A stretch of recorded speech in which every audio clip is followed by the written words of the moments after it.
Dando continuidade, agora nós temos a situação do trabalho motor. Perdão, trabalho de uma força variável. Então, existem situações em que a força não é sempre a mesma.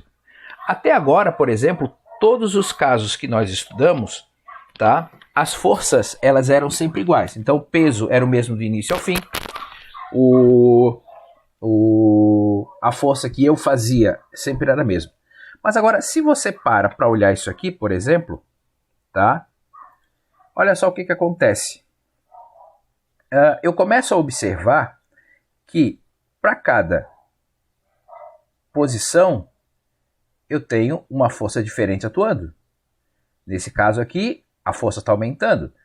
Desse pico para frente, a força começa a diminuir. Então, quando eu tenho uma força variável, você consegue calcular esse trabalho a partir da área. Tá? Então, aqui vai ser importante para você guardar algumas fórmulas. Então, por exemplo, como é que eu calculo a área de um triângulo? Tá?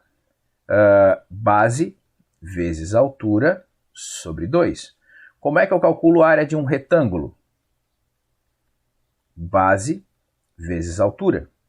Eu diria para você que se você conseguir sempre enxergar ali nas nossas questões bonitinho, essas duas fórmulas vão ser suficientes. Quer ver só? Então, olha só o que acontece. Por exemplo, calcule os seguintes trabalhos. Então, deixa eu tirar aqui um print da tela para poder resolver isso com vocês, tá certo?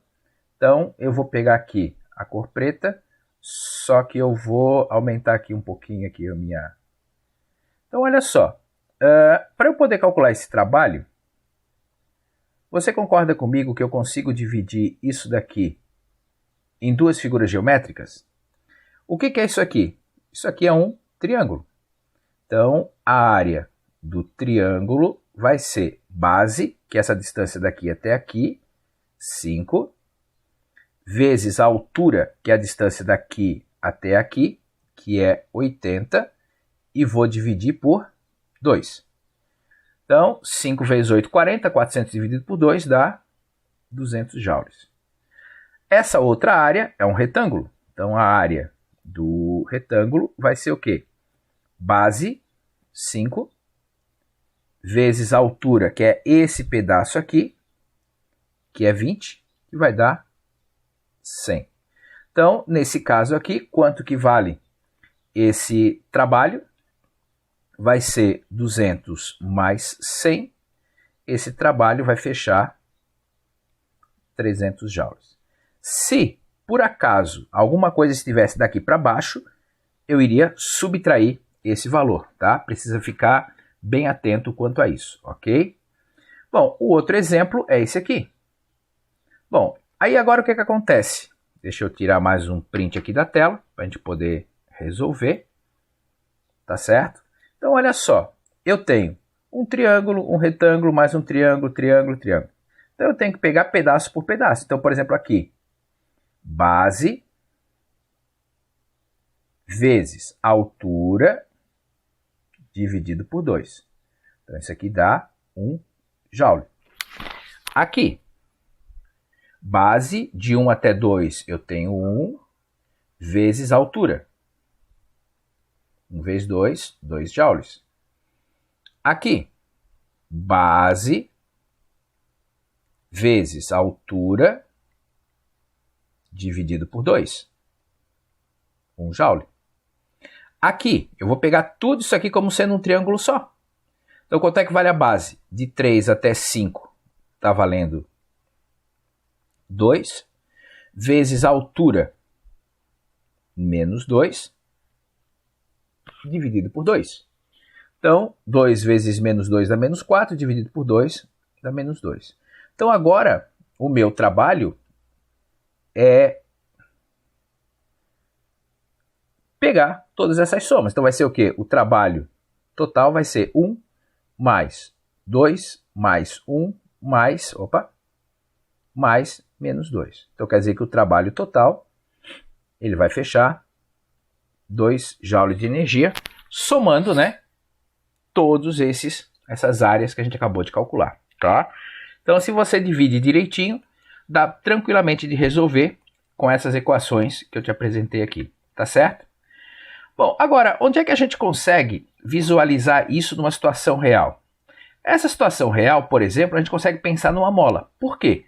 Quanto mais eu quero comprimir a mola, mais força eu preciso fazer.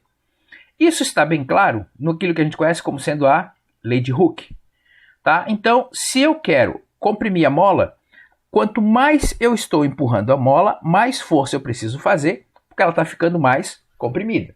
Então, esse é o cuidado que eu tenho que ter. Então, a lei de Hooke, ele me diz o seguinte, ó, que a força elástica é igual a menos K vezes X. Bom, esse menos é porque ele é uma força conservativa. Se eu aperto a mola quer me trazer para cá. Se eu puxo a mola quer puxar para cá. Então, ela quer sempre ficar nesse estado paradinho, nessa posição de equilíbrio sem deformação. Tá? Então, esse menos aqui, na grande maioria das vezes, para os nossos cálculos, ele não é importante. Mas eu tenho que saber desenhar como é que está essa força. A constante elástica da mola. A constante elástica da mola, ela está associada a uma mola ser muito mole, muito fácil de você comprimir ou de estender, tá? Ou muito dura. Por exemplo, a mola de um carro é algo extremamente rígido, mas que você consegue apertar ou esticar ela. A mola, por exemplo, de uma caneta, que você fica lá apertando ela, é uma molinha bastante simples, então ela tem uma constante elástica bastante baixa. Quem que é o X? O X, ele nada mais é do que a distância que eu estou empurrando a mola daqui para cá ou puxando ela. Então aqui é o meu zero. Eu estou empurrando 5 centímetros, 10 centímetros, 15 centímetros. Eu estou puxando daqui 5, 10. Então esse é o raciocínio para eu poder pensar e calcular essa força elástica, tá certo? Então, se eu vou fazer um gráfico, o que acontece? Então, para cada posição aqui, eu precisei colocar uma massa cada vez maior. Então, o meu gráfico fica desse jeito. Como é que eu calculo o trabalho de uma força desse jeito? A partir da área. Então, se eu calcular a área, tá? Eu chego à conclusão de que o meu trabalho da força elástica vai ser o quê? K vezes x ao quadrado sobre 2. Ok? Então, esse é o cuidado que eu tenho que tomar.